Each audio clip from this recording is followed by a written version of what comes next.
இடத்துக்கு போனாலும் கெடாக்களுக்கும் சரி கெடா கெட்டாதிகளுக்கும் சரி எனக்கு கெடா சண்டைங்கிறது விளையாட்டு இல்ல, வெறி. போறப்பே அதுக்குதான்.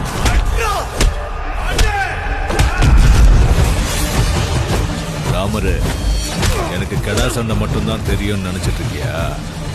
அதுக்கு மேல எனக்கு ரவுடிசம் தெரியும். மதுரை ரவுடிசம். ரவுடியாடா நீ? கத்தி சின்ன